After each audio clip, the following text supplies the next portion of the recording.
It's no secret that we are at the crossroads. Opiate and alcohol abuse are leaving a path of destruction in their wake. Obesity is skyrocketing and plaguing the young as well as the old. It has reached epidemic levels in children as well. Diabetes is plaguing millions, and cancer and heart disease are the number one killers of Americans.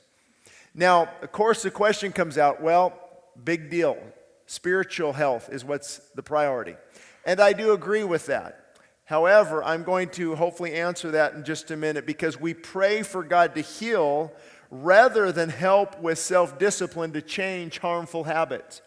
Now, we know that certain habits cause illness, cause disease, and it's sometimes I feel when I'm praying for people that we'll definitely pray. Pray works. God answers in miraculous ways. He's doing amazing things. But when I pray for somebody on, let's say, heart problems or different issues, how do we know that it's not tied to taking care of this gift that God has given us? Yes, I'll pray for your anxiety, and yes, I'll pray for your fear, but you might want to stop drinking a pot of coffee, right? That's adding to that. So many times we want God to heal, but we don't want to take responsibility for our actions and stewarding this gift that God has given us. Most are not caring for this wonderful gift of health that God has given us. There are multiple, I'm going to quote now James Morris. There are multitudes of diseases which have their origin in fullness and might have their end in fasting. So they have their origin in fullness and they might have their end in fasting. Fasting does not kill us, overconsumption does. Right? We all think fasting's going to kill me. No, that doesn't kill us, overconsumption does. And if you go back 2.5 years ago and you watch a video, it's called, I believe, Overcoming Addictions Through Fasting. I was about 45 to 50 pounds heavier. And just as a personal testimony, my energy is much better. My attitude towards people is much better. I can run, I can play with my children, I can minister better, I can preach better.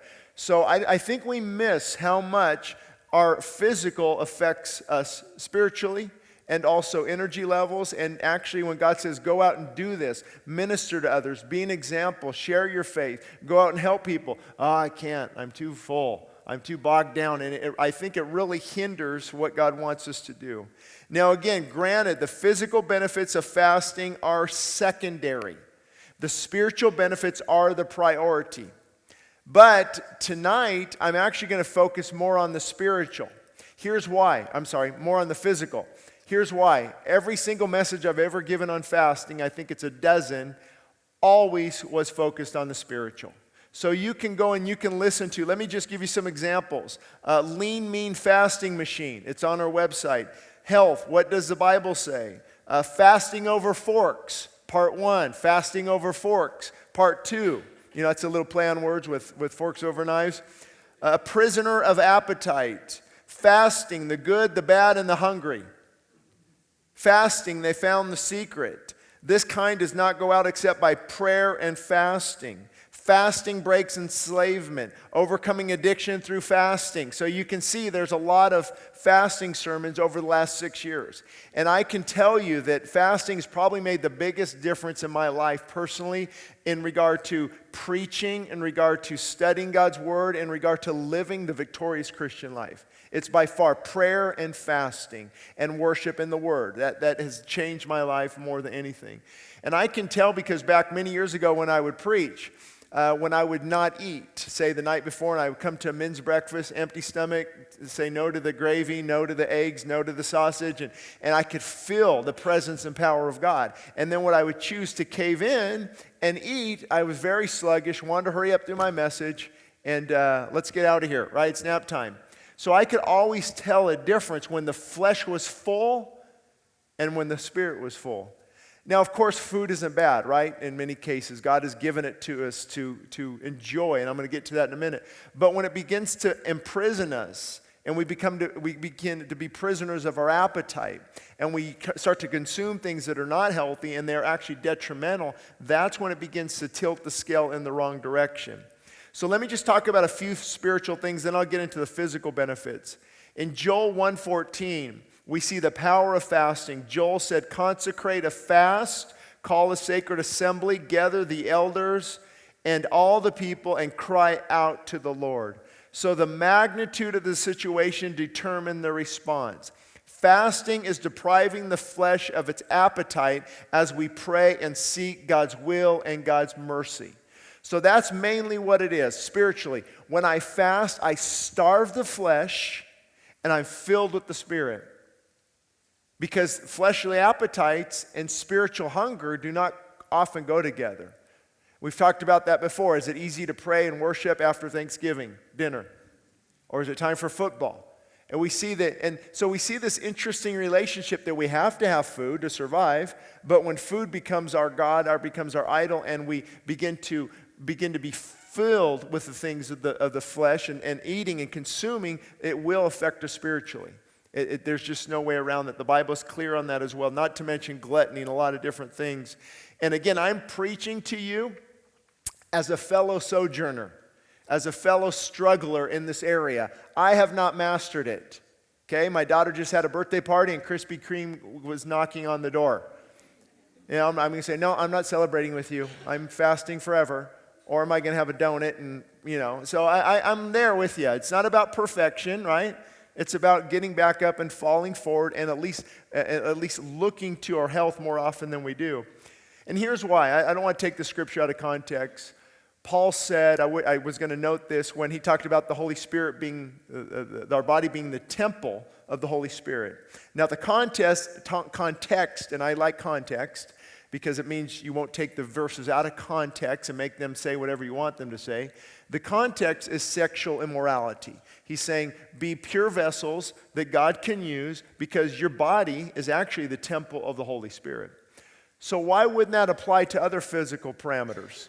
Why wouldn't taking care of, and I don't know how much, I'm trying to really be careful here because I was overweight, I was made fun of, and I know that it's sometimes it's difficult, so I want to be very sensitive, but at the same time I want to be very truthful.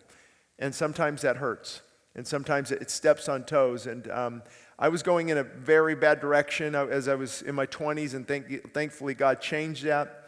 But I don't want to get on a rabbit trail. I want to stay on this topic. Remember this: the flesh always wants to negotiate, right? Come on, just a little Krispy Kreme. Well, you had one. Why not 3 more? Right? Come on. Why do you want to get so extreme? Just invite me in. And the flesh is always negotiating. So remember that with fasting. The flesh is not your friend. It's always going to negotiate. Well, I'm not supposed to have sugar. Well, that big cookie has honey in it. Well, that's God's sugar. I guess I can have that, right? And I'm not supposed to have meat. Well, fish isn't really meat. Let me have that. And, you know, your flesh is always going to negotiate with you. So fasting is really, I think Jensen Franklin wrote about this in one of his books, The Power of the Made-Up Mind. That really stuck out to me, the power of the made-up mind. There is will involved in this. There's self-discipline. There's making up your mind, because as soon as you give your mind an inch, it's going to take a mile. Mine is, at least anyway. As soon as I start to make excuses, and that's why for me, I know this might sound hard to some people or difficult to understand, but for me, water fasting has actually become easier than a Daniel fast or a juice fast, because it's simple. Water. That's it. Not on a juice. Well, could I make a smoothie? Like throw 3 bananas in there and a whole bunch of, and see, that's a juice, right? Kind of. Or Daniel fast, you know, what about this or that? And vegan cookies, they have 400 calories and lots of sugar. And I can kind of trick myself into doing things. So remember this, the flesh is always wants to negotiate. So take it to God. Be led of the Spirit. Matthew 17:21, Jesus said that a certain evil spirit does not go out of a person except by prayer and fasting. And the Bible students will know that this verse is not in some translations because it's a disputed text. But as we've taught before, the principle is throughout Scripture. Fasting applies pressure to the spiritual realm. Fasting applies pressure to the spiritual realm. Think about that. The flesh is always wanting to indulge, right? So fasting says, I'm not going to indulge on the flesh. I'm going to focus on indulging on the spirit and seeking the things of God more than the things of the flesh. Actually, he's an author, but his name is Arthur Wallace. He said, often pressure has to be maintained before there is breakthrough in heavenly warfare. Are you ever praying for something and it's just not happening? Well, I'm just going to give up. I prayed for 5 minutes today, that's enough. Often, when you're breaking through, when you're breaking down strongholds, when there's spiritual warfare, it's not a quick process. Sometimes there is pressure applied. When Paul says pull down strongholds, that doesn't mean that stronghold's coming down that minute. Right, Lord, take away this stronghold during worship and you leave here, boy, that was easy. I don't want alcohol anymore. I don't want to smoke anymore. I don't want coffee anymore. I don't want sugar anymore. Boy, Lord, man, that was so good. Or is it a stronghold? And that is not coming down easily. It's coming down one brick at a time, one sledgehammer hit at a time, and you're applying pressure to the spiritual realm. That's what fasting does. It applies pressure to the demonic influences and to our own flesh, and it takes time. One of my hopes is that you don't get defeated, because I haven't done too many fasts perfectly, right? Just, that was easy, that was perfect. You know, you in a moment of weakness, you grab some walnuts, or you take some juice, or like, forget it now, I'm going to just forget it, I'm starting over. No, you just say, I'm learning from that, I'm going to move forward. So you don't allow a little tiny step back to become a long-term setback. And most people don't fast perfectly, because really God's not looking at caloric intake. He's looking at the condition of your heart. That's what some of the biggest breakthroughs I've ever had were fasts that I just blew it miserably. Now, I'm not giving you permission to fast, right? Because some people say, why do you tell me that? Now I'm just going to blow it all the time. Well, I'm trying to encourage you that when you do mess up, you get back on track. What I'm speaking from as well, maybe I should have told you this. I did a fast. I had no idea how long it was going to be. And it ended up being 22 days. Just ended about 2 weeks ago. Out of 22 days, 14 days were water only. And I was trying to go, and 9 of those days in a row were water only. And I was trying to just be led of the Lord. And one time was when I had to speak, and I was not feeling good. I was either going to cancel or eat something. So I had a little bit of almond milk and a few walnuts, and I was able to come to church and speak. So am I going to let that detour me from my commitments? And, so I kind of struggle through it, but perfectionists would say, you blew it. Back on, you got to start all over. I'm not starting all over. There's been 19 days. There's no way I'm starting all over. That's impossible. But you see, God honors that because it's a heart striving, not perfect. So I wanted to encourage you in that, because most people, I can't do this anymore, Shane. I got an email from a guy. I can't do this. I've tried 12 hours and I cannot do this. I said, you've got 12 hours though, right? He's like, yeah. I'm like, well, that's an accomplishment. Look at that. You think I started just by going a week? I mean, my first full day was I was going to hit somebody. Right? It was 24 hours, and I actually caved in and had some orange juice before I was going to speak on a Saturday night. I'm not going to go, I had orange juice. I can't believe it. Because it's the heart. It's God's looking at the heart. So you're struggling. God sees that honor. He honors that struggle. I think it was Jonathan Edwards when he preached his famous sermon, Sinners in the Hands of an Angry God, that sparked revival. He actually had a commitment not to eat or drink water for 3 days. I don't, unless the Lord tells you to do that, I don't promote that. But he was able to speak. He had to have some water. Now, he might be getting too extreme. I don't know. My point is, that sermon still sparked revival, even though he didn't quite honor what he wanted to honor with God. Anybody ever felt short? Say, Lord, I don't want to do this. So the enemy wants you to keep beating yourself up so you stay in a cycle of defeat. That's usually why most addicts never come out of their addiction, because they stay in that cycle of defeat and failure, and they just stay in that versus God says, hey, you failed, come out, let me pull you up, let me guide you, let me lead you. Fall forward into God's arms. So here's the thing, 4 things that really affect our health. Our fallen nature, right? Our DNA, how the curse is in the body, it is going to deteriorate, we're going to get sick. I've had to pray for kids that have died at 3, 5, 6 years old from leukemia. I vividly remember first getting into ministry. My pastor took me to a 19-year-old girl who was dying. I think it was leukemia. And I'll never forget that. Just how her body looked like a skeleton, and just that this going through a lot of things before she finally died while we were at the house. And it just some things we can't explain, but we know that that deterioration, sickness is related to our fallen nature. We also know there's demonic oppression. I'm hoping I can get to that a little bit on Sunday and talking about spiritual warfare. We know that the woman that was bent over for so many years, Jesus said, "Woman, thou art loosed from your infirmities. Why should this daughter of Abraham be bound by Satan?" So we know that is sometimes linked. How many of the people in the Bible that had demonic possession and had diseases, epileptic, in the Bible and things. So we know that as well. And again, I just go from what the Bible says. Toxic thoughts. Do you know unforgiveness? Bitterness. I just talked to a pastor today in Lancaster. He's fasted 21 days before on water many years ago. And I wanted to ask him a few things about this. He said he knows of people where they've been set free as soon as they release unforgiveness. If you don't forgive others, how is your Father going to forgive you? And sometimes we might have that hold on us and I don't know how, but we know that anger, ask any cardiologist, it's not even a Christian, anger is very bad on the heart because it releases certain stress hormones that are detrimental to good health. So we know that our thoughts, the way we think, unforgiveness, bitterness, all these things, you ever just walk around when you're like that and you can tell it's not good for the body. But when you're worshiping and there's peace and there's joy and you're filled with the Spirit and you're loving people, you feel that. It affects us physically. And the fourth point is failing to steward this gift that God has given us. Now that is my main focus this evening, because I've just given you a dozen other sermons that are about 10 hours on the spiritual benefits.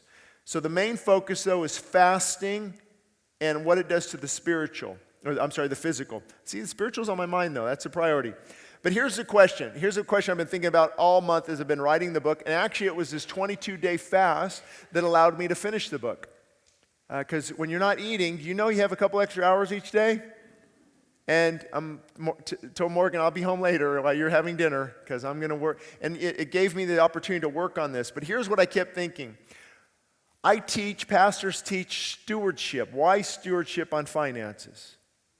We teach stewardship on your marriages, right? And our marriages, how do we steward our walk with our Lord and Savior? Why is it then not important to steward our health? Because it affects everything. How our body is it healthy? Is it not? Now there are people. I'm going to go visit hopefully one this week that's in a bed and convalescent home. Another lady we talked to on Facebook who's in a wheelchair, bedbound. So I'm not talking about those things because it's not like, well, you must not be doing good spiritually. That doesn't always happen. There's very spiritually mature people that are dealing with health issues. But for the majority of people, why shouldn't we steward our marriages? Why shouldn't we steward our health? Can you pray and seek God better? I know I said this a few weeks ago, but I want to repeat. Can you pray and seek God better with a headache, tight pants, and sluggish, lethargic body strung out on your favorite addictive substance? Oh, that wasn't very encouraging. Let me ask that. Can you seek God better, right? When your pants are tight and you're sluggish, hungover? Oh, there we go now. Wow, I guess we got the right crowd in here. But you can't. You can't. I remember I don't have a problem with pain meds, but a couple years ago, the dentist, I've told you a story, gave me a month's supply of Vicodin for a root canal. I still have, it's expired. I need to throw it away somehow, but I've told you not supposed to just throw it in the trash because it gets in the water supply and all that. But anyway, that's a rabbit trail. I took it, right, and it got me to sleep because it was a bad one. The whole next day I was trashed. Like, why am I so tired and grumpy? This stinks. I'm depressed. I don't ever want to touch that again. See, it affected my whole day. I didn't read the Word. I didn't worship. I wasn't nice to people. And I go online, side effects. Oh, well, there you go. And so you see how the physical will affect us spiritually many times. So that's what I'm truly trying to get at. That's what I believe God has put on my heart. Granted, this is a unique calling because not many pastors focus on the physical. Or you have the people who focus on the physical, like Dr. Colbert and Jordan Rubin, Dr. Axe. Maybe those sound familiar. And they focus on that, but there's not too many trying to see the correlation or bring it together, or maybe it's not their calling. And different things. God will call us to certain things. The Maker's Diet, I've told you that before, about 15 years ago. I presented my book to a publisher, and I backed out of it and just did it on my own. And then they took Jordan Rubin's book, The Maker's Diet, which 2 million copies now sold, right? But people are like, oh, don't you regret that? I'm like, not at all. I don't want to be that guy. I don't want to be selling products and doing organic farming, and I'm called to preach. So God knows what he's doing. But I see the health benefits, and people are set free when the health is in alignment, when they're taking care of their gift that God has given them. For example, next door, I pray for heart trouble, but the same person stops by McDonald's and Cold Stones on the way home. We'll pray for MS, Parkinson's, and Alzheimer's, but can those be caused by neglect? They often can be. There's fasting retreats where they'll deal specifically with multiple sclerosis and put somebody on water only for a month. And the results are amazing. Why? Because the body is repairing. The body has time now to repair. Instead of it's constantly getting rid of the toxins, now it has time to repair. We pray for cancer, but are we consuming the things that are fueling it? Now, I have 2 or 3 people right now that are friends of mine that I'm praying for them in regard to cancer every morning. So I'm not just, well, you need to eat carrots. I mean, I'm not naive. I know that, sometimes sometimes we just don't have answers. Sometimes, this isn't bulletproof. This isn't something that always works like a magic wand, because God wants us to seek him. God wants us to put him first, and we just don't have answers many times. But we do know, just like they know smoking, right, causes, we all know that now. How do we know that? Well, 100 years ago, they thought it was great. They thought tobacco was wonderful. Get some tobacco, really get your lungs going. Well, now what do we know? Same thing with this era. We know that cancer and disease often is fueled by neglect of the body. And fueled, like cancer needs oxygen to survive. It needs sugar. It needs a fuel source. So if you starve that fuel source, usually primarily sugar or toxins, then that will begin to starve that disease. Now, there's a YouTube video I want to recommend. I normally don't. Just listen to the audio because I wasn't able to look at the pictures. So that's why I didn't share it. I don't know if they're bad pictures, right? Anybody ever recommend something to you and you go, oh, what were you thinking? But anyway, it was just called this. What if you stop eating sugar for 1 week? And I could not believe that everything from heart issues to eyesight to bad breath to skin to cancer, and and the research that backs it's amazing. So this is why fasting is so important, because it begins to change even the health of our body. Now, let me just interject. Fasting does not heal the body; it gives the body the optimal environment for healing. See, people think, well, fasting heals me. No, fasting doesn't heal you. Fasting, to me, is giving your body a Sabbath. Isn't it interesting that we're supposed to take 1 day to rest, but why not rest the body, the digestive tract? So that's all fasting does. It gives the body optimal an environment for healing. This might be as a shocker, but I think most of you know this. We all have cancer. Do you know that? All of us have cancer. We get cancer. Cancer are cells that send the wrong signal. You have leukemia in the blood, or you have it in the tissue. The cell no longer understands the signal, and then a mutation forms. So a cancer cell begins to form, my immune system destroys it. The mitochondria and the center of the cell there with the atom and protons, and we could get real technical, but I'm not going to go there. Just suffice it to say is your body is designed to go and like Pac-Man, get those cells and those damaged disease. But if we feed our body with toxins, we're overweight and stressing it out, then we're taking all these stimulants and throwing in tons of sugar. The body's barely, can't even, let alone the immune system is shot, let alone trying to go and kill disease because it is just taxed, it's overburdened. So fasting allows all that to heal itself. Interesting statistic, I don't know if I have it in here or not, but 1 pound of fat requires an extra mile of blood vessels. So for every pound, so when I was 45, 50 pounds heavier, I had 50 miles. I still can't get over that. 50 miles of, and the blood vessels, right, are so small and they're running in different veins, but you stretch those out, so you wonder if the heart's working harder, the body's working harder, there's more toxins to remove, so it's all connected. Now let me show you, let me throw this out there. If our body could not fight disease, we would die at birth. Right? A child, dead. But our body is so efficient on going and destroying the immune system is so efficient going and destroying the toxins and the free radicals, the oxidation, and all these big words you hear. Our body is so designed to do that. Now, as we get older, though, more toxins come in. It gets harder. We get overweight, myself included, and the body gets sluggish and run down, so we get sicker much easier because the body's not allowed to go back and restore and replenish. Let me see. Do we have that clip up there? The first one of the, I think it's the atoms. Atoms, Jason? I don't know if this works. Oh, there we go. Okay, let me show you this real quick. Atoms are surrounded by electrons. Okay, this is going to go somewhere. Don't worry. This isn't a boring chemistry class. Now, these atoms are surrounded by electrons, right? They keep circling the atom. Now, here's what happens. I'm going to show you. Each shell needs to be filled with the select number of atoms. Okay, you got it? So atoms, they need this. Each shell around it needs to be filled in order to be healthy. So this full outer shell, right, is stable. It's a stable atom. Now you heard the word free radical before? Let me show you what happens. But if an atom has a shell that is not full, let's say it's missing one. Let's go to the next screen. See, this is a nice happy atom. This free radical goes and begins to cause trouble. He starts pulling off of the atoms.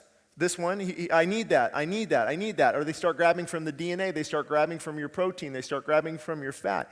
And now this is a free radical, it's dangerous. So here's the antioxidant, right? Like you've heard that, berries, all God-given food. I'm just going to tell you a tip right here. The top 3 antioxidant foods are Captain Crunch, Krispy Kreme, and McDonald's. Now, this opposite. Right? Isn't it interesting? Berries, God-given food, are antioxidants. They'll go, hey, free radical, don't bother this good atom. Let me give you what I have. I'm antioxidant. I'm going to stop the free radical. I'm going to give you this good thing I have, and then we can all be healthy atoms. But if you got too many free radicals running around and not enough antioxidants, the body starts to break down. And then we can get in deeper to where the mitochondria, that's actually the fueling system of the cell, that gets distorted, and cancer starts to mutate. It forms another cell divides, and it keeps growing, and you have a tumor. So fasting, though, you might say, because here's what the free radical is also doing. It's stealing electrons, these things right here, it's stealing those things from the DNA. He's taking from DNA, he's taking from proteins, he's taking from fats. Now, free radicals are somewhat important because they can help kill bacteria. So we need them, but in abundance, they will start to destroy the body. So fasting repairs. We can take all that off now and put on the fasting screen. Fasting repairs. Here's how. It helps the body get back to a healing state. So although it's not an antioxidant per se, it gives the body the ability. So when you fast, your cells go, emergency mode. And they begin to consume then the free radicals and the bad things. It begins to clean house. But if it's always digesting, always cleaning house, always trying to fight toxins, always fighting disease, it just gets run down. So fasting begins, it's actually how we are created. We were created to feast and famine. They didn't have 2,000 years ago, you show me Taco Bell in the Bible. Or anything on the corner. And I know this gets convicting. I know most of you are excited about this, but not everybody is. They don't like what I'm telling you about right now. Leave my food alone. Oh, okay. I'm just telling you how it affects your body. So free radicals can be created by poorly functioning mitochondria, the powerhouse of the cell. Fasting tells the cells to remove the unhealthy cells and replace them with healthy ones. So fasting plus stewardship is what we're looking at. Here's the thing, if the underlying problem, poor health, isn't dealt with, illness will return with vengeance. See, many people, here's the mistake we make. Getting sick, give me that antibiotic, okay? I'm getting sick. Okay, well that doesn't cure the underlying problem of what's getting you sick.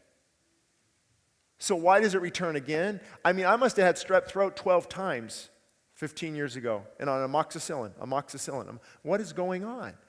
Now fasting, and I hate to say this, but in the last year and a half, I haven't had any nasal issues, congestions, cold, flu, nothing at all. Because the body's able, now, when I get sick, I'm sure I'll hear from everybody, right?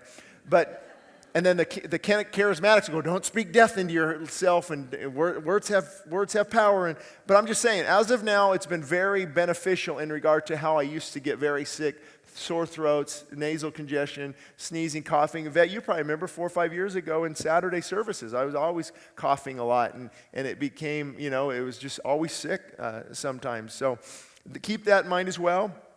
So if the underlying problem, which is poor health, isn't dealt with, illness will return with vengeance. This is why many people are chronically sick. They are always medicating and never healing. Now, this isn't just pie-in-the-sky Christian stuff. I actually have, this is a DNA book from the college, Understanding DNA. I read it. I study it. I want to see what atheists and PhDs say about the body, but also how it corresponds with what God has created. So this isn't just, you will look at any serious study on fasting, and you will see many advocates from cardiologists to neurologists to different areas. If they truly understand it, they will promote it. There's actually something, The Miracle of Fasting, I don't know exactly if that's the correct title, on Amazon Prime, and you can watch how they've cured a lot of things through water fasting. So I'm going to get to a few things here. Here's the takeaways. Pray for direction and strength. Seek God first. So I'm sure most people are like, okay, what do I do? I'm excited about this. I want to do this. You have to pray for direction and strength. You seek God first, because seek Him and everything else will fall in place. If you don't, then all you are on is a diet. That's real. That's what's happens. And when we put the spiritual on the back burner, and it's all about losing weight, it's all about numbers, it's all about measuring my ketones and the sticks, you measure things, and it's all about numbers and losing weight. We put God out of the equation, then that's all it's going to be. So Lord, I want to seek you. Would you direct me? And there's so many different variations. I know people, I've got a book right now. I think it's called Hal Reese. He was a wonderful intercessor, prayer warrior during World War II. And God spoke to him. He says he felt plainly that he was just supposed to eat dinner only for 2 years. Yeah, I put the book down and said, whoa, God, don't call me to that. No, don't call me to that, right? But then you'll see other people where that God's put on their heart to avoid all this, especially if you have an addictive personality. Get rid of sugar, get rid of caffeine, get rid of alcohol. God will impress to get rid of everything that is addictive and just feed the body what it needs, not what it wants. So you seek God and see what and that's why I didn't know, and that's why the fast was hard for me, because I didn't know, is this going to be a week, 2 weeks, 3 weeks, 4 weeks? I'm going to get to that in a little bit. But again, fasting is challenging because the flesh always wants to negotiate. I mean, anytime I set out, like Wednesdays, I usually set out, okay, I don't want to eat today, and I did, right? But it's all, because you'll get through it like, yeah, you're right, flesh. That's right. It's not going to hurt anything. I'll eat something healthy. You're right, flesh. Thanks for negotiating with me. And you have to make up your mind and say, okay, Lord, you want me to do this? And you set your sights on God's goal. The second thing is begin cleansing your diet and your lifestyle first. I just had a guy email us this week. He said, I really blew it. I went out and had, I don't remember what it was, pizza, fast food, alcohol, Starbucks, and a huge thing of ice cream or something the day before he starts his water-only fast. And that's the worst thing you can do, because you want to actually have the body going into this. The best thing is to get on just plant-based initially, or start to wean off, get off. Take a week. Just take a week and get off sugar and caffeine, and you're going to be a monster for that week. So prepare your family, prepare your people. But doesn't that show you how addictive it is? See, the withdrawals alone will show you the power of the drug. If you want to know how strong something is, try going off.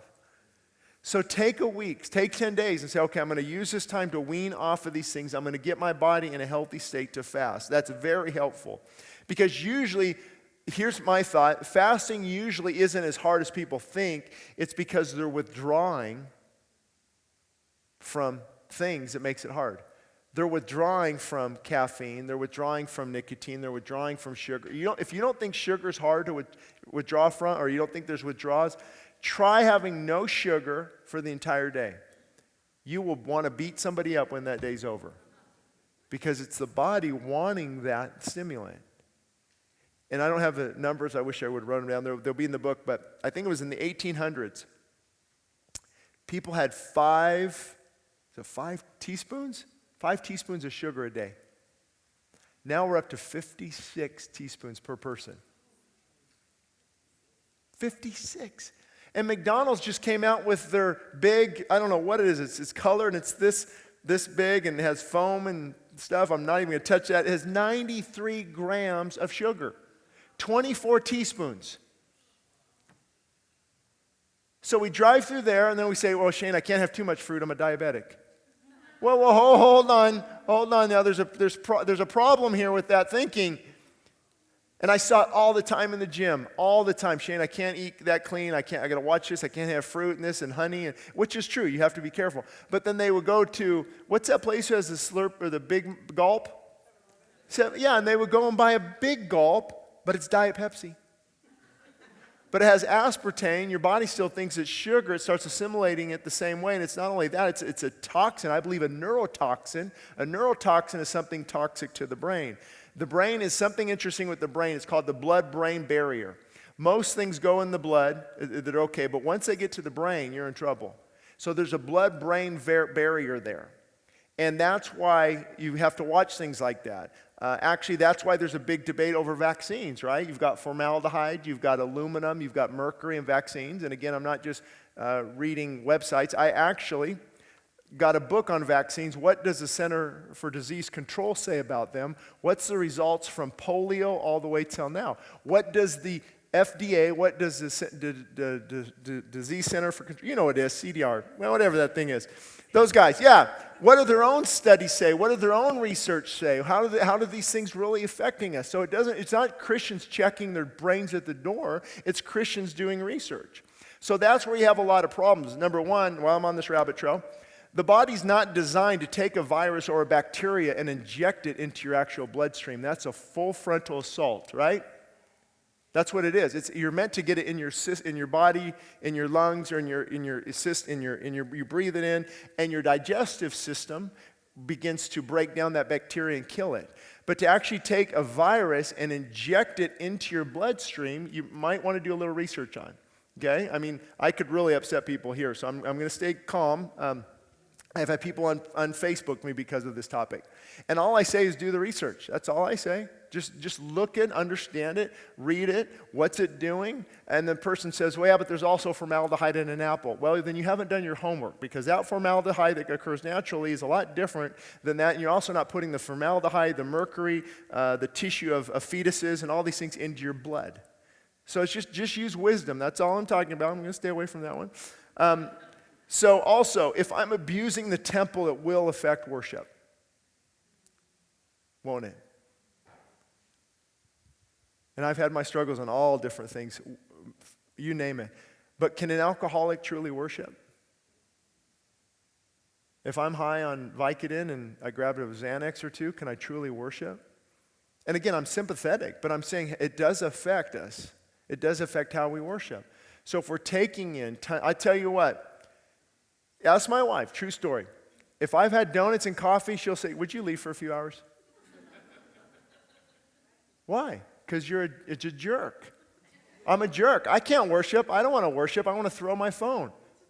So see how it affects. The physical affects the spiritual.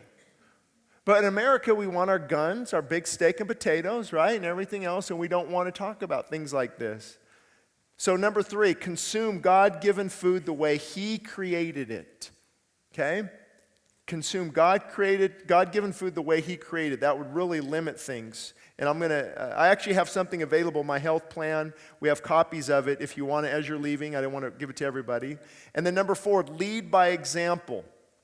Lead by example. Do you realize most of you in this room are influencers? Right? Lead by example. And I'm trying not on this point right now to step on toes. It's something I want to be careful with, but I think as parents, we really need to look at what we're allowing in our homes and having our children take. And they should not be consuming a lot of what, and I'm not going to get technical, but they should not be consuming a lot of the things that we know we shouldn't be consuming as well, because it damages their little bodies.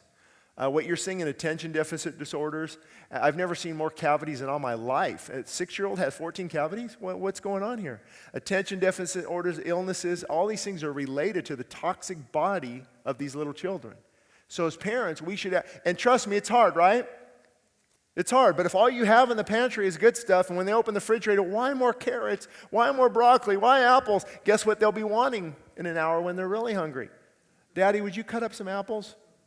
I'll now give my daughters carrots, and they'll eat it. Yesterday they had Krispy Kreme, right? So, but we should be the influencers. We should be able to, because they're going to eat bad at friends' houses or different places, and it's not about perfection, but we should be able to help our children in this area and make a difference. Yes, it's a struggle. It's a lifetime struggle. Something that's always stuck in the back of my mind as I'm working on all this is the fact that in Jesus' time or in the Bible times, they didn't have to encounter a lot of this. The only restrictions was gluttony and not eating like the king's meats, the king's pastries. We didn't have all this aspartame, monosodium glutamate, GMOs, additives, coloring, toxins. We've got so many different chemicals out there, and I think now in a cup of coffee that's not organic, they'll say there's up to 200 chemicals in that cup of coffee. Just Google it. Don't take my word for it. Harmful things. And so the body is so fearfully and wonderfully made that it's amazing how we can actually keep going the way we do. And the reason I want to talk about this topic is because of, thanks, Mel, is to let you know that there is hope, that you can feel better, that you can do better spiritually, you can overcome more disease and different things. Here's the first question. What is fasting? Hello, right? But that question comes up, okay, what is fasting? Fasting, in the truest sense of the word, biblically speaking, when you hear of intermittent fasting, when you hear of fasting online, different things, it's the body going without any type of nourishment via food or drink. It's primarily just water. That's the type of fasting they primarily did in the Bible, except for Daniel. He was the exception. So that's really what fasting is. Now, we like to add our little tricks in there, right? But what about juice and smoothie fasting? Well, just call it your juice feasting. It's not fasting.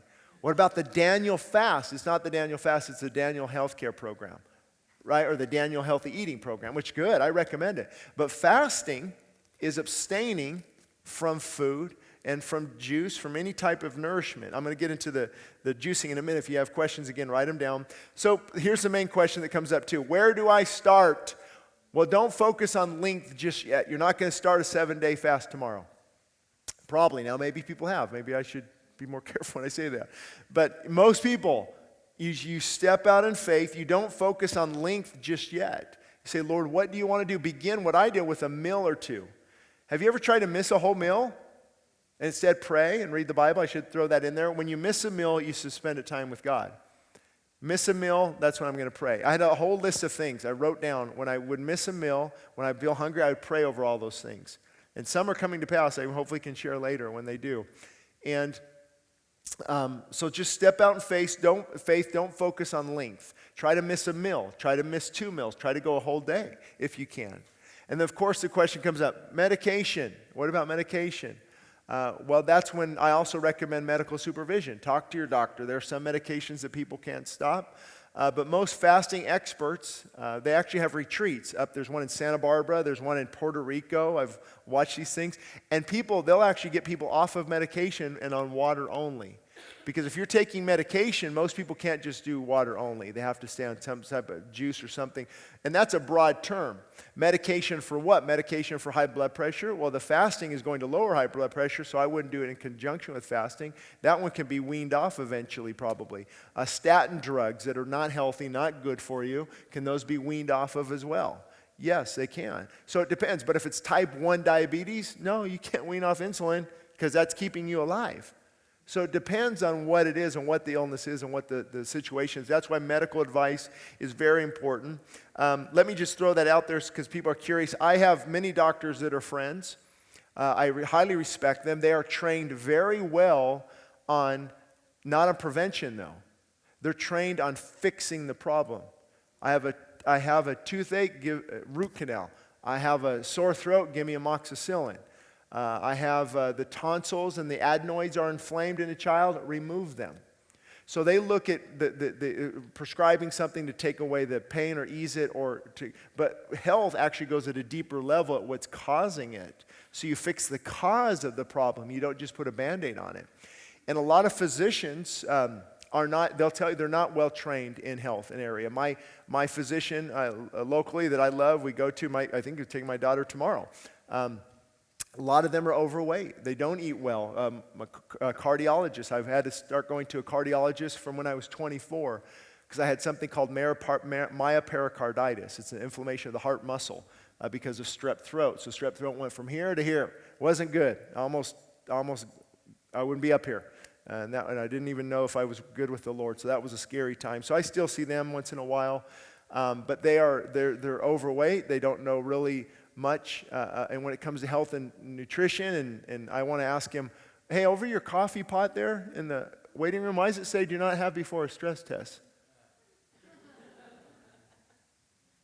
Hello? I mean, well, Shane, they can't have it before a stress test because it elevates it's a central nervous stimulant. They'll get their heart rate up. It's not good for them when they're under stress. Isn't life stressful? I'm in a stress test every day. But it just tells you. They don't understand. And I don't want to be too repetitive here, but many of you remember I went to see my doctor 2 years ago. I told you this. And he started pulling out high blood pressure medication. He said, here, Shane, you got to take this and got to take this. And I said, hold on a minute. Did she use the big cuff for men when she measured my blood pressure? And he goes, oh, I don't know. Maybe not. So he did it. He goes, oh, you're fine. You're fine. You don't need it. Oh, okay. Thank you for telling me that. And so you just have to use wisdom because we love the medical industry, but they are not health conscious. Their focus is on fixing and relieving the issue right then. How many type 2 diabetes patients are prescribed more insulin instead of what really would help get them in shape? And take that off. I've seen many people get off medication. There's a good book, The Complete Book on Fasting by Dr. Fung, I think is the Complete Guide on Fasting. He's not a Christian. He talks about atheism and he recommends coffee. So I have those 3 things against him. But it's very, well, let me just, another rabbit trail. The reason people recommend coffee even during fasting is because they themselves are addicted. And they don't want to stop it. That's what I've come to find out. So anyway, that's a good book. It talks about how fasting can get rid of these things.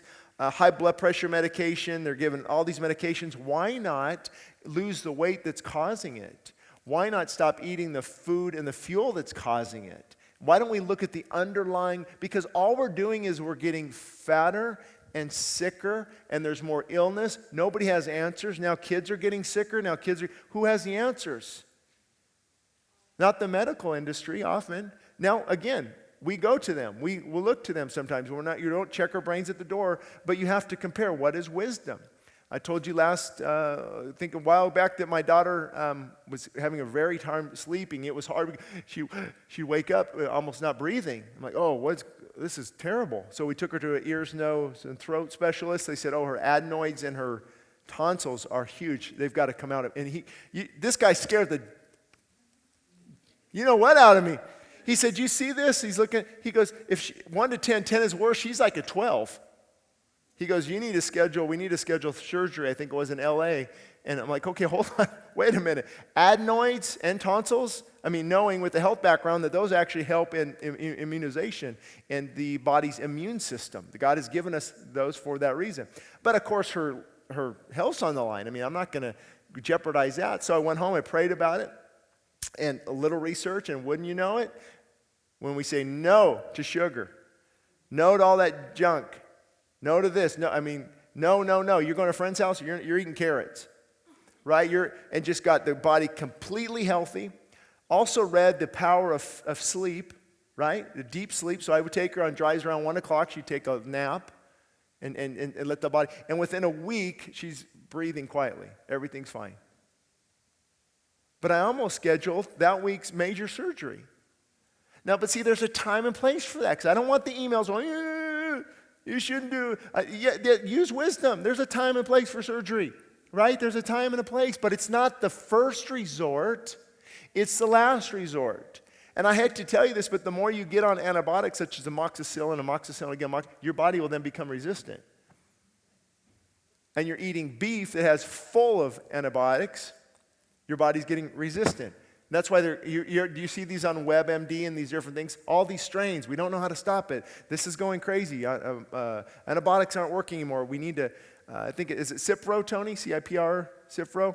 A very strong antibiotic that's out there that has a lot of side effects. So just do research. It's wisdom. And we have to use wisdom in this area. So what is fasting? Where do I start? Why should I fast? One lady asked me, why should I fast? How is starving beneficial? That's a good question though, right? Here's what you have to remember about starving. God created us. You're actually not starving for a long time. Your body actually switches from burning glycogen, which is glucose from carbohydrates. It's stored in your liver and it's stored in your liver and your muscle. It's about, 400 grams, let's say, of carbohydrates. So that's stored, and you burn it throughout the day. You eat more, right? You burn it, you eat more. But if you're not burning it, where's it going? Right, it's being stored and stored and stored. So fasting stops that fuel source, and the body begins to now switch and begin to burn, it's called adipose tissue, begin to burn your fat as fuel. And if you take samples in your urine, I know it's weird, but you could do it. There's stuff you can buy at the drugstore. It'll tell you what your ketone level is. If it's small, if it's medium, and ketones are fats being burned and utilized as fuel, and you can measure that, okay, now my body's in fat burning fuel mode. And it can stay there for a while. There was a guy, I think he weighed 450 pounds. He fasted 382 days, water only. YouTube, they've got I think it was the Scotland University. Can you imagine going no? And he got down to 180, I think, and then came back up to 195 and died at 90 years old, if I remember correctly. A year. I think they gave him supplementation, though. It's just vitamins, minerals, different things.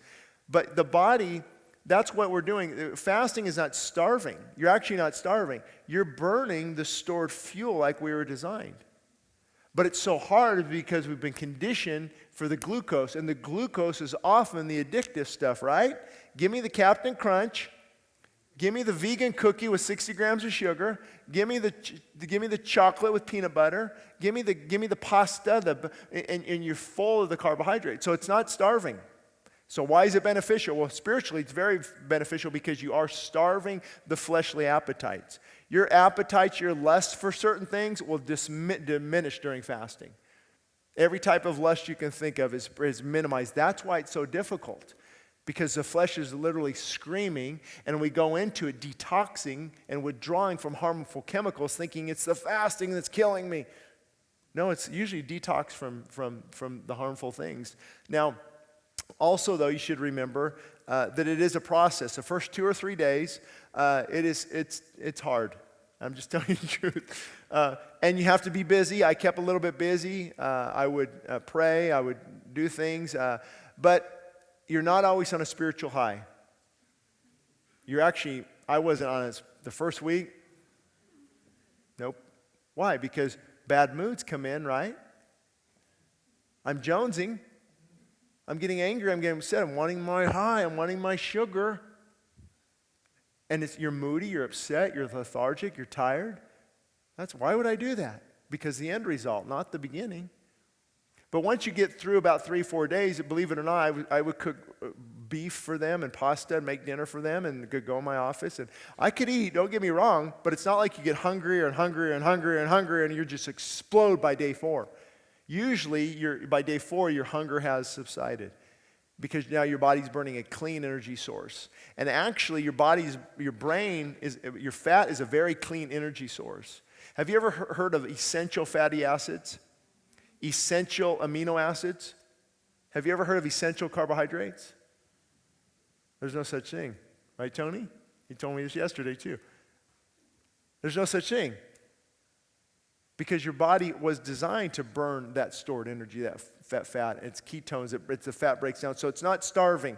You actually don't starve for quite a while. Most people, you will never feel real hunger return.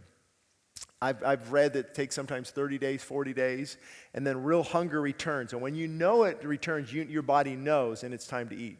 Because now it's going to start burning your muscle and your vital organs for fuel. And that's when you get into starvation mode. You see the kids on TV in Africa and these things, just breaks my heart that they are literally starving. But we don't reach that usually in America. See, the thing about food is interesting. Food, first and foremost, is for fuel and to steward it wisely, and then enjoyment comes later. But what do we do in America? It's the enjoyment, and the other things are on the back burner.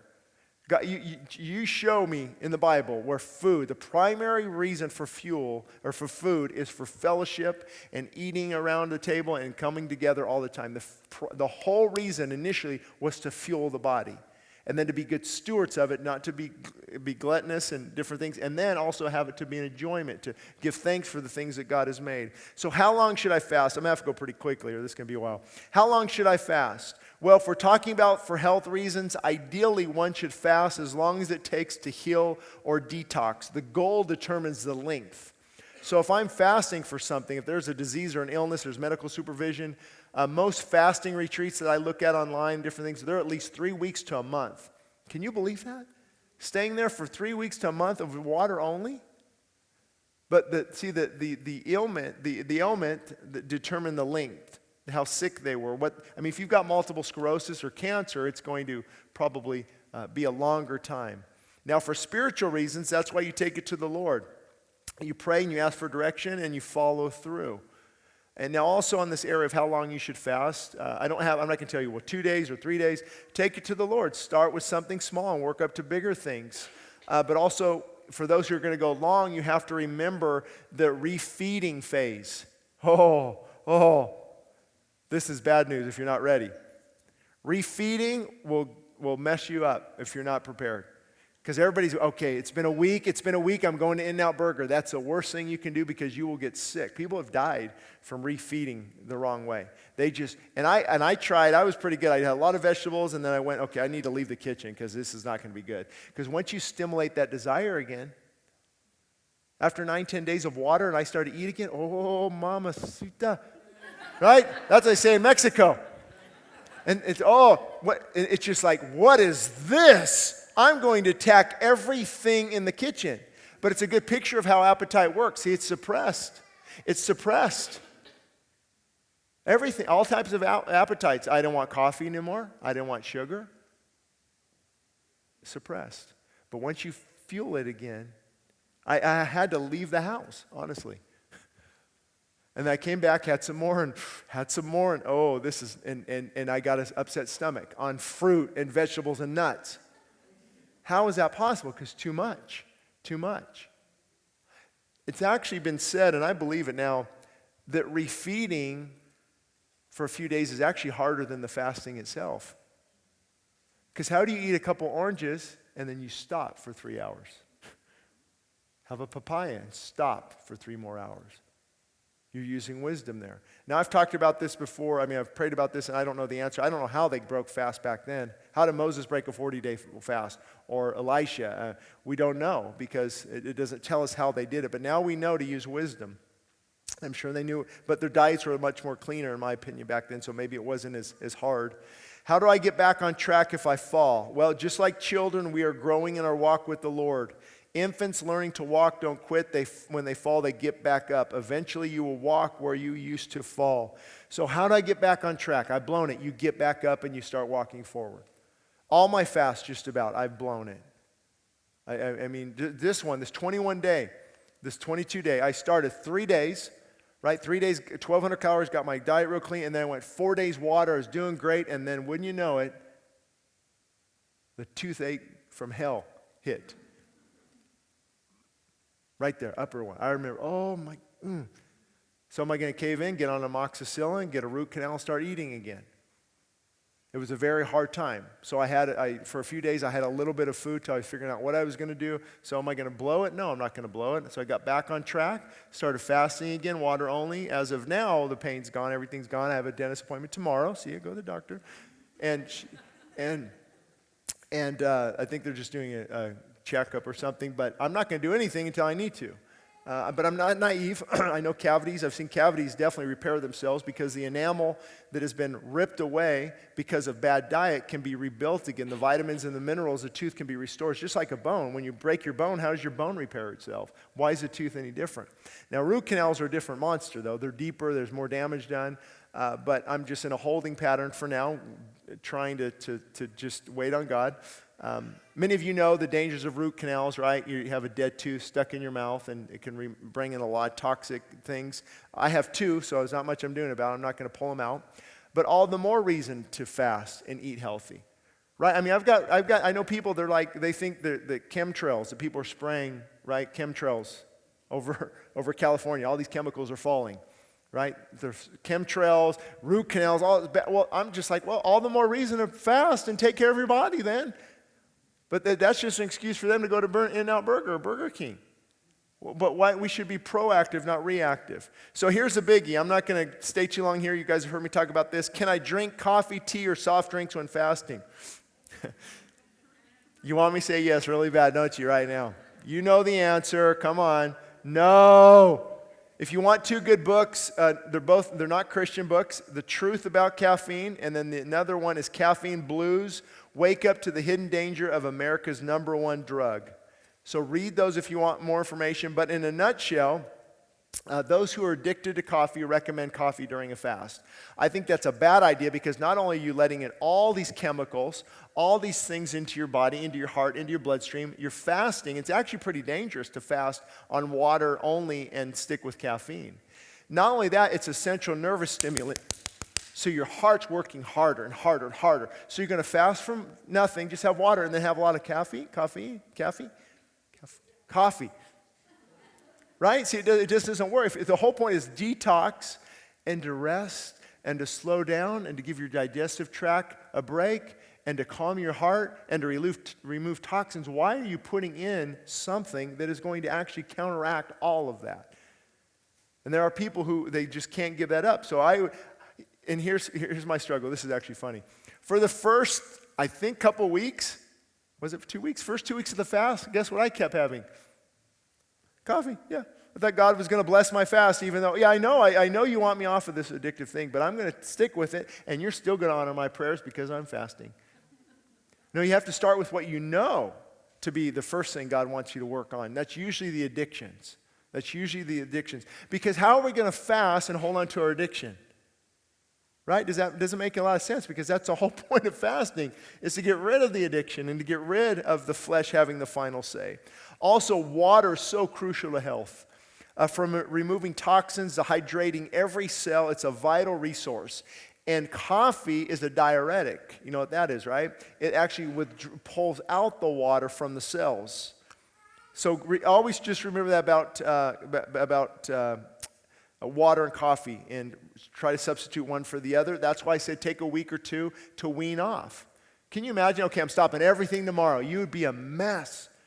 We'd have to check you in somewhere. Throw away the key. I'm going to read, do you know what the diagnostic and statistical manual is for mental disorders?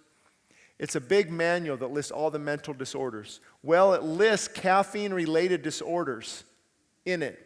Anything over 500 milligrams is they believe causes mental disorders. So they talk about caffeine intoxication, caffeine-induced anxiety disorder, caffeine-induced sleep disorder, All of these lead to angry outbursts, severe anxiety, and extreme irritability. Even psychologists know it who aren't Christians. That's why we call it the Christian crack. Right? It's a Christian crack. So anyway, since caffeine runs, I know everybody's getting convicted right now, it's okay. Since caffeine runs along the same biochemical pathways in the brain as cocaine, opium and amphetamines, quitting can be a nightmare. What they mean by the same biochemical pathways is there's something, it's serotonin. It sends this signal, right? Oh, I just smell it in the morning. It was so bad for me, I would start at night, getting ready for the morning cup. Like, is it 4 a.m. yet? Is it 4 a.m. yet? I could smell it before it's even brewing. My mind the day before is ready for the morning addiction. It was really hard getting off. So I would just encourage you to do what you can in that area. What about health drinks when I'm taking fasting? Well, again, what is fasting? Water only. Many people like to drink 2 or 3 kombuchas a day. Kombucha has a slight alcohol content. I can feel it on an empty stomach when I used to have those. It's got sugar, it's got caffeine. So you can, but fasting is really fasting from all those things. What about the great LaCroix drinks? No calories, right? No calories. And natural flavoring. Well, number one, we don't know where they got their water. Number two, you don't know if the aluminum's seeping in. You don't know where they got their natural flavor. So that's just my 2 cents. I told you it's going to be a really convicting message. So stick with water. Now, those drinks, LaCroix, I probably had 3 or 4 on a fast. Because I'm like, okay, it's either this or I'm going to Tutti Frutti, yogurt. Right? So it takes the edge off a little bit. So I'm not giving you permission to indulge. I'm just telling you that yours truly up here did not master this perfectly. Just water only. Yeah, for 21 days. Why can't you do it? I didn't even smell food. I wasn't tempted. What's wrong with you? But see, it's how our mind works. So anyway, supplementation I would avoid. People ask about supplements on fasting. Nothing works better than fasting. Nothing is even comes in a close second. What I mean by supplements, garlic, what's a big popular thing now? Turmeric, black seed oil, all these different supplements. I just focus on water and let your body heal itself. Because what people don't realize, some might disagree with this, but even those supplements, to some degree, can be toxic on the body. You don't have to take a lot of supplements because that body is now trying to rid. You have tons of supplements. Your body's now trying to remove those elements from the body as well. So supplementation's an area. I had everything, right? Probiotics, ginseng. I could sit here and list 25 names. I'd spend so much money on this stuff, but nothing compares to fasting. And there's a time and a place for it. Sometimes is that the popular one? Turmeric, right? I have it at home. I just can't remember. But if you put that on things, it will sometimes cause the body to react to it in a positive way and begin to help with inflammation, different things. So I see how it works, but you don't want to take that during a fast when you're on an empty stomach, especially. Now, remember this. No one has the truth, and no one has the market on the truth in this area, and science is always catching up. So use wisdom. How was the body designed? People even ask me about, there's things I can buy at the store. It's like lemon concentrate, and a couple drops equals 50 lemons. Well, I asked the question, is my body designed to eat 50 lemons at one time? I don't know if that's a good idea. So you just look at how the body was created. Now here comes a major question. Major. What about juice fasting? What about juicing? Shane, come on. The reason I like juice fasting is because I can still get food. But it's not fasting. It's juice feasting. You're juicing. You're not fasting. Now, our body uses close to 50% of its energy to digest. Did you know that? 50% of all your energy, there's also base metabolic rate, BMR, basal metabolic rate. It's the rate at which your body burns energy. Majority of that energy is digesting food. So when you take in juice, guess what? Your body's still digesting. The enzymes, the gastric juices are still working to digest that. Granted, it's a lot easier than steak and potatoes, but it's still not giving your body a rest because it's still juicing. Now, I know this, I differ from some people on this. Again, this is why it's just my message. You want to listen to Dr. Axe, you can listen to him or anybody else. But the concern I have with juicing is because if there's too much fruit, that's a lot of sugar. Fructose is sugar. You're taking in a lot of sugar. Usually if you juice, I might do an apple with a lot of greens, and because it's not limited juice. So if you're just taking in tons of juice and tons of sugar, the benefit is many people lose weight, they look healthier, they do better. So it's definitely works sometimes, but often when they come off, there's a sugar problem. They've overworked the pancreas and the insulin releases. That's a whole nother topic, but there's just too much sugar. What about orange juice? Well, if you get orange juice at a store, you are basically drinking sugar water. How can you say that? Well, let me tell you I can say that. It's pasteurized. Do you know what that means? It's heated up so everything's killed. That means even the good stuff's killed, number one. Number two is when you juice, you remove what they call cofactors. You remove enzymes. You remove very important fiber, the fiber that helps with the digestion. Did God create an orange so we could just squish it out and drink the juice? Or do you create it so you take the pectin from an apple, you take the fiber, you take the enzymes, you take all the cofactors in the whole fruit? So personally, I don't juice too much. I'm a fan of the whole orange, not the juice from 50 oranges, because we weren't designed that way, and that's a lot of juice. Wow, there's so many rabbit trails. Just tell me if I'm going too long. You've all heard of the glycemic index, probably, many of you, some of you. If I take an orange, when I eat that orange, that juice of that orange, along with the fiber and the pulp and all the things, makes the release of sugar, insulin, the glycogen, it slows it down because it's got all of that to help in the digestion of the juice. So it's a low on the glycemic index compared to full-on juice. In other words, if I take a drink of juice, pancreas, insulin, boom, sugar levels, everything goes sporadic because it's just too much. But if you take an apple, the fiber, the pectin slows down the absorption rate of the juice and it enters the bloodstream at a much more natural level. That's why I would rather have an apple than a whole bunch of apple juice. And I know I'd rather have an orange juice at the store than a Dr. Pepper, don't get me wrong, but if you're grabbing the orange juice, you're not going to get a lot of the vitamins and different things. Now, I won't get on another rabbit trail here, but sugar, I forgot to say this about sugar. Sugar actually competes with your cells for the uptake of vitamin C. So when your cell wants the vitamin C, your sugar will come in there and bind to the cell instead, and you won't have that vitamin C. So if we're getting a lot of sugar, a lot of, say, orange juice, but the vitamin C, but if that sugar, that fructose, is causing a problem there and not allowing the cell to bind to the vitamin C, there could be an issue there. So I know it's maybe frustrating for some people, but that's just my take on it. I wouldn't juice too much. The benefits are good if you want to start out, if you're on medication. I still encourage it, but it's not fasting. Because these guys I watch, they're like, and you make sure when you're juice fasting, you drink as much juice as you can. I'm like, that's not fasting. That's keeping the body in a constant state of sugar, right? Unless you can drink all vegetables. Have you ever tried that? Bad stuff. But it's good, healthy. So eat the whole beet. Eat the whole celery. Eat when you can versus juicing. But if you need to do a juice fast, you want to do one, go for it. It is hard, and there's benefits, of course, but it's not fasting. So what do I eat when I stop fasting? Well, the longer the fast, the more careful one must be when refeeding. If somebody goes 3 weeks or 4 weeks, they're going to take about a week just to refeed correctly. Did you catch that? You can't just have some fruit one day and then go have pizza the next. You'll do some damage. So you have to factor into your fasting refeeding. And my thought is, fasting is a wonderful opportunity to begin a new beginning. Why go back to the same stuff that caused the problem?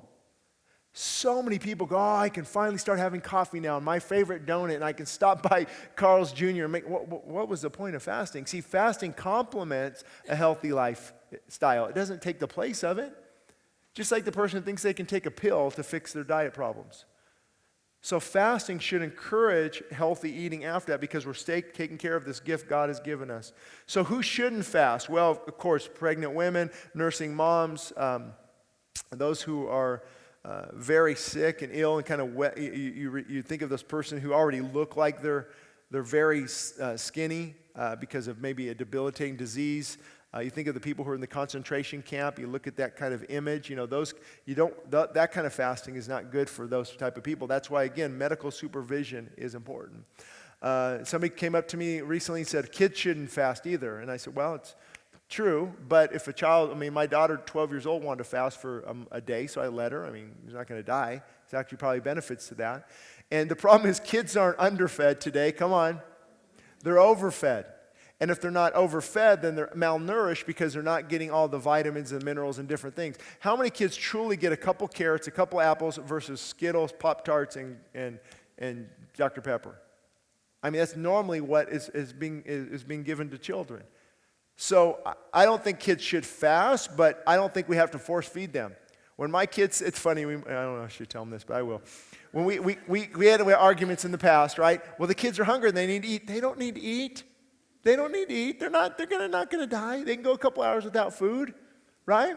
And when they're ready to eat, they'll finally have that apple or they'll finally have that carrot, right? So I'm not quick on kids got to eat every 3 hours. Let them eat when there's genuine hunger, when they need to eat. I think we're sometimes feeding too much. The 3 square meals a day, where did that come from? Have you ever heard of Herschel Walker, the football player? He eats 1 big meal at night. Big, stocky guy. I know athletes that'll eat 2 meals, 2 o'clock and 6 o'clock. Top gymnast in the country, that's it. We can run on a lot less fuel than we're giving our body. A lot less fuel. We don't need to keep feeding it as much as we are. So the next question, can I tell others I'm fasting? Well, Matthew 6:18 says we should not appear to be fasting. But I think you can tell people if the heart's right, hey, by the way, spouse, I'm not going to be eating, or different things. Because how would we know that Jesus fasted if he didn't tell us? But it's a heart issue. If we're going around, hey, I'm fasting 10 days, look at me, look at me, look at me, you just had your reward right there. So I usually don't tell people unless it's a corporate fast with the church. Most of you don't know when I am for that very reason. And when people tell you, you look skinny, are you sick? Why are you starving yourself? Here's what you say. I'm not starving myself. I'm feeding my spirit. I'm recapturing my health, and I'm feeling good in the process.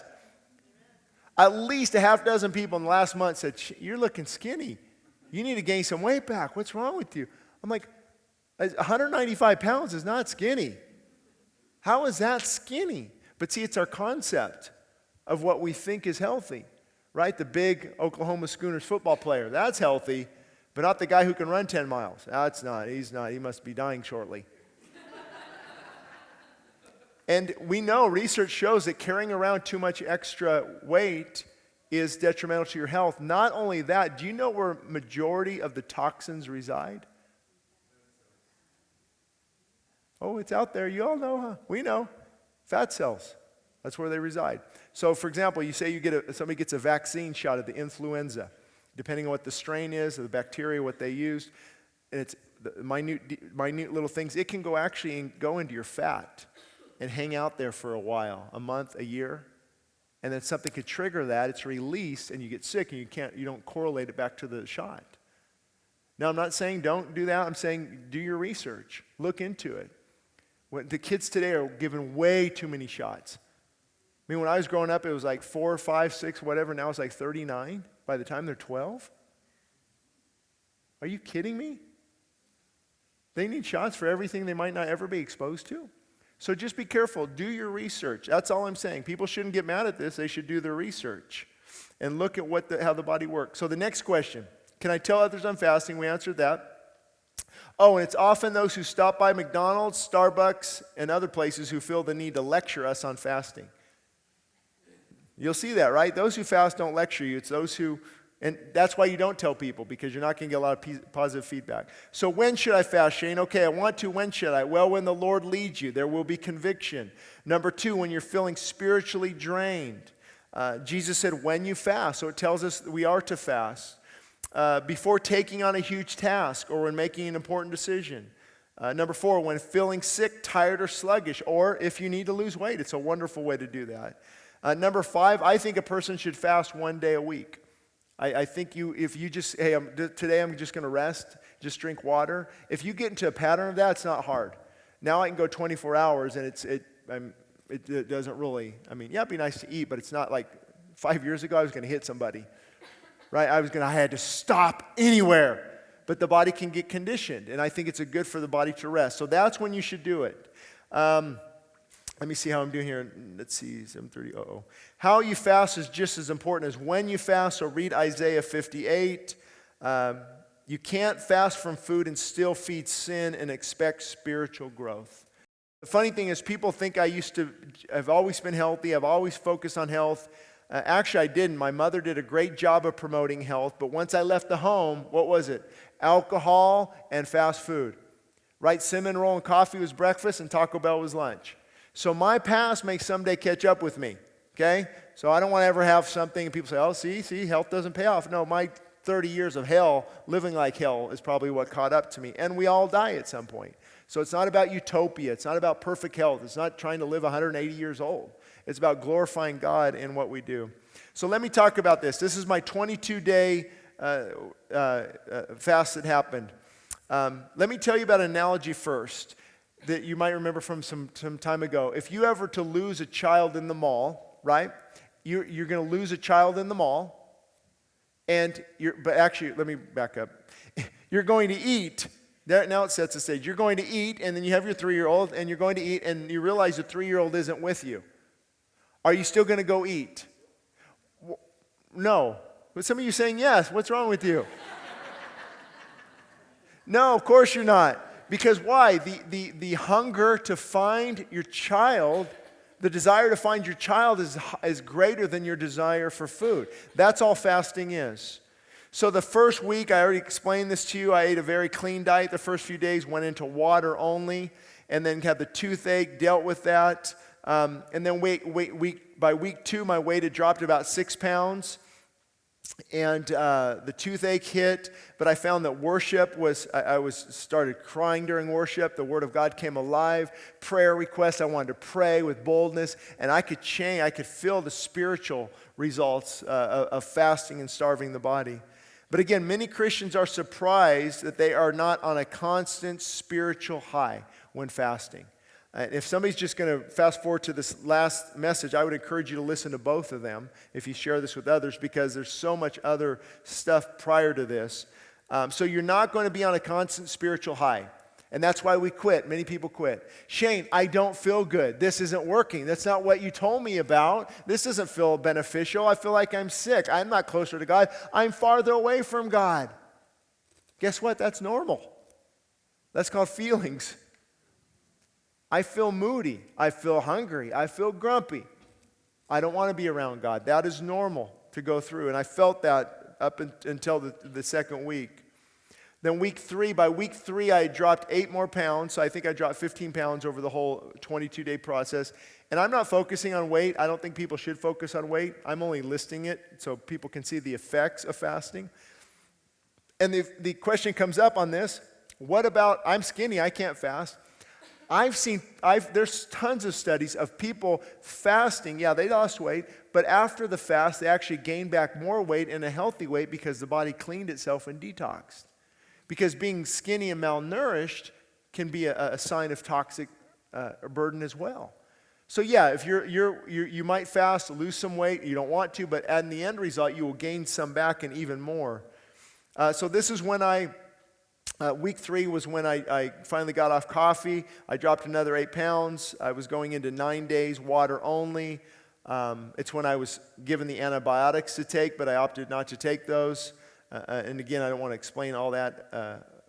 But by the end of this week, the pain was gone in my tooth, and although I don't know what the future holds, at least everything was starting to feel better. And by this 3rd week, water only. I wasn't that hungry. I could have definitely eaten, but I was strong. I felt satisfied. I was preaching. Many of you didn't know it, but I was preaching on this 9th day about 3 weeks ago or so. And when you eat, oh, I'm sorry, I should have said this. After you start eating again, you will gain weight back. Don't freak out. That's the whole idea. So I've lost 15, right? In this whole thing, I've gained back about 8 of that, from about right in the middle. That's kind of what the goal should be. And again, it's not about weight. I'm just telling you how the body works. Now remember, fasting is not starving. Hunger does not keep increasing every day. And some people say that you should stay busy. Others say rest. I'm a proponent of rest. So I had a lot of rest, as much as I could, but I also tried to stay busy. If it was a matter of caving in, like I come home and whew, there's that organic beef from Costco. Thank you, Morgan. I'm leaving for a couple hours, right? So I would stay busy because that was going to knock me off course. So I did that. I stayed busy, but I rested as much as I could. At one point in the fast, I heard that magnesium citrate was good for cleaning the intestinal tract. Thank you, Tony. But I ended up getting sick on it. Like felt really sick. It wasn't good. So I had a cup of a cup of milk, of almond milk, and a few nuts, and I felt better right after that. And again, a perfectionist would say, see, you messed up. Well, I'm not going to let that little 300 calories mess me up. And I had to actually preach in the morning as well because we had a luncheon, or in the afternoon. So by then, it's coming to the end of the fast. Let me see where the point was. Oh yeah, and then I finally broke the fast on the 22nd day. Here's how I knew. As I was driving right over that hill, I had tremendous peace that it's over. It's over. I felt great. I'm like, God, I can start eating again? Oh my Lord. I texted Morgan. I was so happy. I was so happy, looking forward to vegetables and hummus. That's how happy I was. But I felt a sense of accomplishment. There was great peace. I'm done. And I think that God will show you when you're done with the fast. You don't have to push and push and push. So again, I went 14 days of water out of 22 days. 9 of those were in a row. I dropped about 15 pounds. And I thought of Herbert Shelton's quote at this point. He said, when a man learns his limitations in food consumption and he respects these, he will remain well. If he returns to coffee, tobacco, alcohol, poison soft drinks, and overworks and has late hours, unventilated bedrooms, and slothful living and overeating, he will cause the disease to return. He's wrote an incredible book, Herbert Shelton. It was one of the most recognized fasting books. And I can get the title for you. I don't have it on hand. I think even 50 years ago. It was very good. It's a medical book. See, medical books. It's not pie in the sky stuff. This is doctors and different people. So here's what I'm going to tell you. I'm going to leave you with these 7 points that I learned from this. What I do now. The less we eat, the better. The less we eat, the better. Try to stop when satisfied rather than full. Amen? That's a hard one, though, right? Because we want more and more. So just stop when satisfied. Number 2, I personally lean toward a plant-based whole foods approach because of the effects on the body. But I will have a little bit of raw dairy or organic meat or eggs, organic eggs now and then. I'm not an advocate of one way or the other. But I do know this, that the cost of, have you ever priced raw dairy or organic meat? I mean, not everybody can afford that every day. So I would rather err on the side of a lot of vegetables and plant-based foods and organic in that area because it's still cheaper than meat. But I'm not against meat. Here's why. In 1 Timothy 4:3-4, Paul said, in the last days, deceiving spirits will command people to abstain from certain foods which God created to be received with thanksgiving. So if God in Genesis says, now I've given you all the things to eat, including meat, then I believe in moderation. I believe it has to be clean. You see people in the Himalayas eating raw dairy and meat and living to be long. You see people in other villages and tribes that are all plant-based, no cavities in their teeth, live to be 120, working still at 100 years old. So you have both. The key is, I think, with forks over knives, paleo, ketogenic diet, all these different things, is they get people on clean, God-given food. That's why they succeed. But I don't believe, because if I say, yeah, you should eat meat, well, then here comes sausage in the morning, here comes bacon on my BLT, here comes a whole bunch of chicken and a steak later. That's way too much. I'm talking about 4 ounces of meat a day is what I would have, the size of a fist. or fish or some eggs. So it's moderation. Be careful in this area. But the ketogenic diet that's really popular has benefits as well. It's high meat, high dairy, high fats, and low carbohydrates to get the body in that fat-burning state. I would just encourage you to research that. People say it's too expensive, right? Well, so is addiction, poor health, and illness. And this cracks me up because I see people spend at least $200 a month on Starbucks. Right? Or this. I can save you all your money right there in your addiction. You stop your addiction, you'll have money for good food. Think about it. Starbucks, and we stop to get our candy bar. There's $5-6 right there. And then Burger King, McDonald's. And there's another, so we spend $20, $30 a day. We have the money. It's just about prioritizing.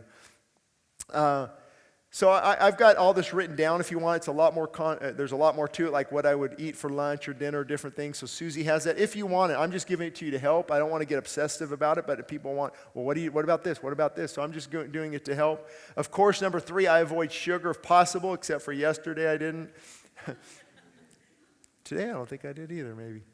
So, but you avoid it when possible. You consume more good fats.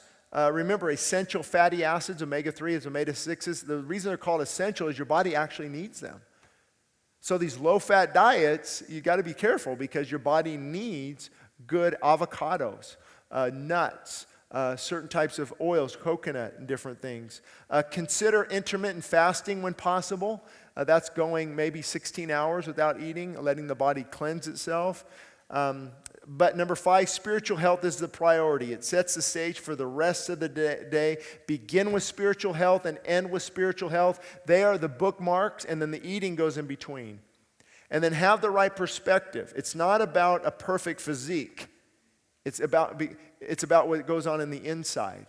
Listen, I gave up my goal for having abs a long time ago.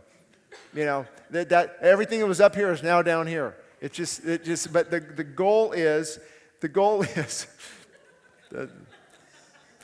what's going on in the inside of the body is more important than the outside. I used to supervise 150 personal trainers, and most of them stopped by Taco Bell, they shot up steroids, and they got drunk on the weekends. But they look like Arnold Schwarzenegger, right? And a lot of genetics, I think, played a lot in that as well. So did testosterone, propionate, ethynate, and cypionate right there. They're injecting a lot of things. So it's really about what's going on inside. As you move forward, number 7, the final thing, don't allow a step back to become a setback. Very few people eat perfectly. However, they learn to make more right decisions than wrong ones, and they eventually develop a healthier, more energetic lifestyle. The only difference, I heard this week, did you know the only difference between a white belt in karate and a black belt? The only difference is the black belt never gave up. Isn't that true? That's the only difference. Only difference. So that was the main gist of that final message. It was the shortest one. I would encourage you to go back and listen to the other 2. But I'm going to see if there's any, Susie, you want to text any messages? If there's any questions. If not, if there's a quick question, I can answer it. If you ask me it, I can answer it. I just have to repeat it because there's no microphone. It has to be a very quick question, kind of in a nutshell. Anyone have a quick one based on everything we just talked about? Throw up your hand and I will answer it. No questions? I did a good job then. Rick Carr. Normal diet. How much protein do you eat in a day? But yet, see, that's a good question. Normal diet, how much protein do I eat? It's so hard because a person, it depends on, and I hate to throw out things because a person does that. Like, for example, if I don't eat a lot of carbohydrates, when I was in construction, I had to eat a lot of carbohydrates because I was burning that fuel. And if you're exercising, you're working out, the protein needs are going to be higher. If you're a man, what's your weight? What are you trying to accomplish? But personally, I'll probably try to take in 40% protein and 30% fat, 30% carbohydrates. I know people, don't always agree. But I don't weigh things on a scale. I don't look at the percentage. I just try to eat what's God-given, how God made it, and that usually doesn't involve chips and crackers, right? But I have chips and crackers. But it's about making more right choices than wrong choices. So does that answer your question? Okay. Anybody else? Okay. You first? When you talk about Sugar. there's good sugar and there's bad sugar. Yes, good point. So when you give up sugar, are you going to give up fruits as well? Well, that's a good point on giving up. What do you do with sugar? What I'm talking about is refined sugar. Something like honey, God created. You have all the enzymes. You have the perfect. Actually, they say that raw milk and honey are the perfect foods.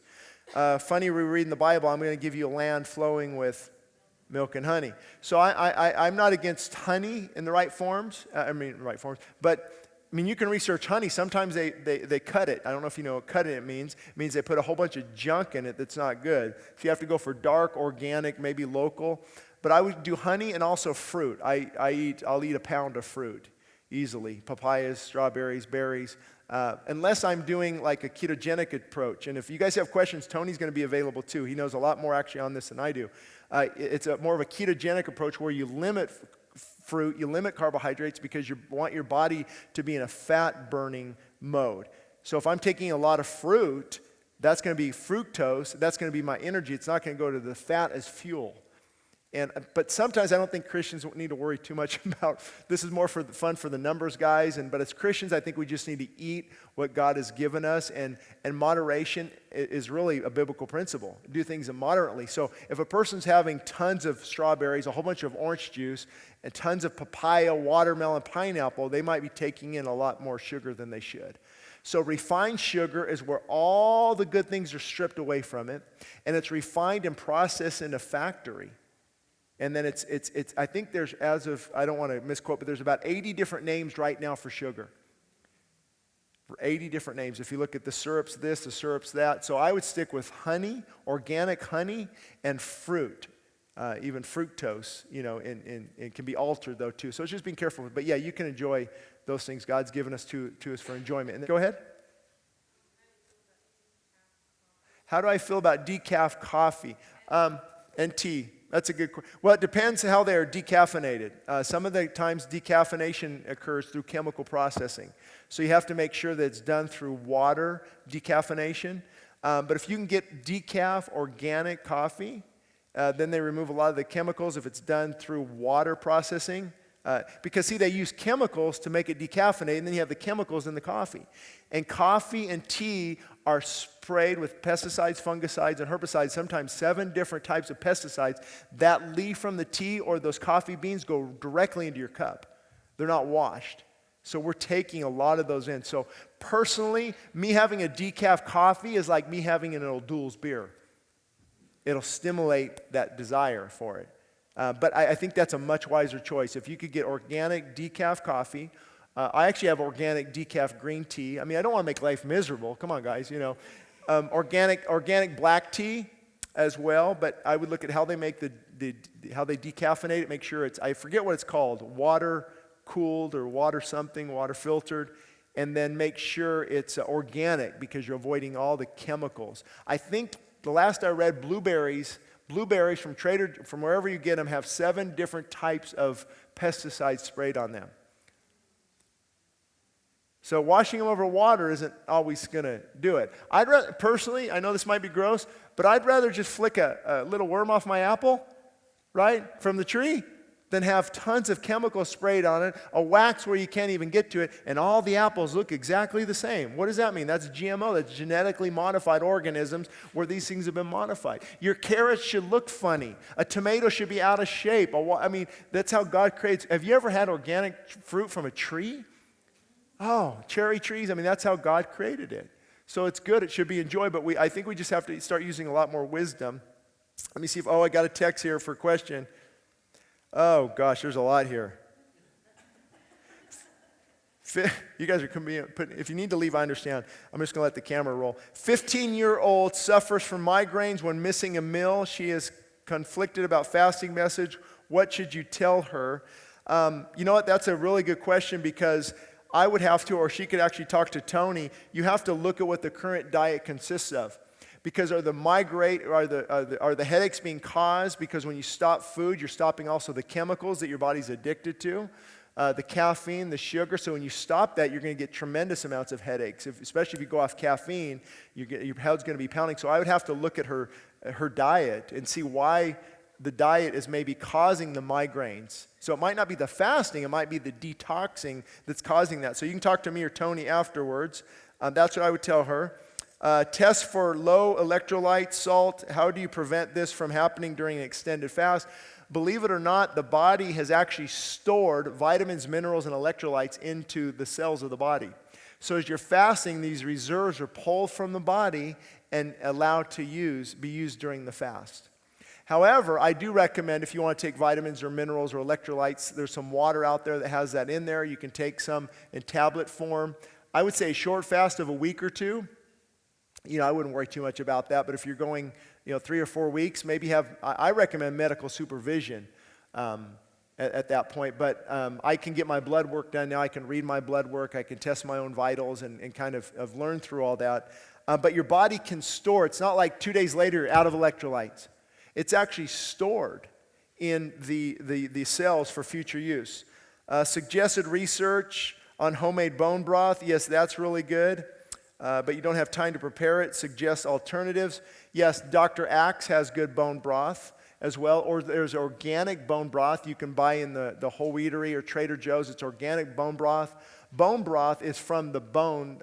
They allow bones of the animals and different things to soak, and it becomes this fluid that is very high in electrolytes, and very beneficial for you in regard to vitamins and minerals. So you can find organic bone broth. I think it's about $3 for a little, 4-cup serving of it. Would you suggest fasting from a certain food first to start, or all food? I would suggest getting off of the addictions first. Because here's why fasting is so hard for me sometimes. Okay, I'm going to start, right? That means I'm going off of sugar. I'm going off of coffee. I'm going off of meat. I'm going off of processed foods. I'm going off of Krispy Kreme all at the same time. There's going to be hell to pay for that. So you wean off of those things. But you could, okay, this week I'm going to wean off of meat and dairy and sugar. I'm going to get just clean eating for this week. And you'll see that's hard, but your body starts to adjust. If you can go from getting off of all the addictions into clean eating, limited eating maybe just after lunch and dinner, and then go right into fasting, it's 10 times easier. I think we make it much more harder than it should be because of the addictions. Trouble staying in a spiritual state of mind during work days. Me too. How do we continue fasting when we continue to work? How do we continue fasting when we continue to work? Well, it's hard to stay in I think what this person means, it's hard to stay in a spiritual state, right? In the Word of God, worshiping, you have to go and you have to work. And moods come into play. You get moody, you get stressful. So I focus on the end result, not what I'm going through. Focus on the reward, not the challenge. And knowing that when Jesus came out of the wilderness after 40 days of power, in the power of the Holy Spirit, we don't know how he felt some of that time.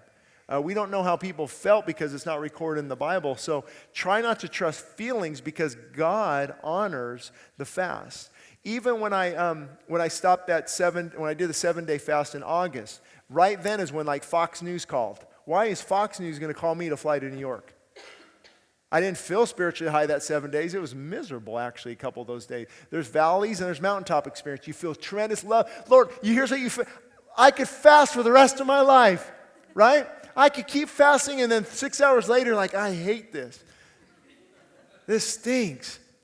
And you go through these highs and lows. So I think God blesses the heart that stays obedient and you still work. And you still go there knowing you're not on a spiritual high, knowing you're actually detoxing the body. And anytime I feel this way, I'd say, Lord, you know the prayer request. I pray for this. I pray for that. I pray for a lot of you at the church for health, for illnesses, for your marriages, for your children. And you just take that time and you pray. And it begins to become a time of prayer. Should blood pressure meds be taken while fasting? That's why I recommend medical supervision when you can. The problem with that is blood pressure medication. It goes into your blood and actually causes, whether it's statin drugs or whether it's blood thinners or whether it slows down the heart rate a little bit. The medication does that, but guess what fasting also does? Fasting lowers your blood pressure quite a bit. I've seen numbers, the diastolic and the bottom and the top number drop a person was 180 to 120, over 120. And then they dropped, then they were 120 over 675 in a month. But you have to be careful because your blood pressure medication is lowering your blood pressure and fasting is lowering it, so you could be over-medicating. So that's why it'd be good to go to a doctor, maybe get a blood pressure machine. They can monitor you, and they could tell you, okay, here's a number, and you kind of monitor, you wean off, and let the medical supervision take place. But I wouldn't just have anybody just stop it. You know, that's you have to use wisdom. Check with your doctor, have medical supervision. Say, and here's what you have to tell them. You say, I am fasting. Would you do this? Don't say, I'm thinking of fasting. What do you think? So, no, you'll die. They'll say, no, you'll die. There's no research supporting that. That's not good for you. Here, take these drugs. That's good for you. All drugs are toxic. You have to realize that. Now, some are needed. Some are needed. All drugs are toxic, though. So and that's the answer versus looking at how the body is healed on its own.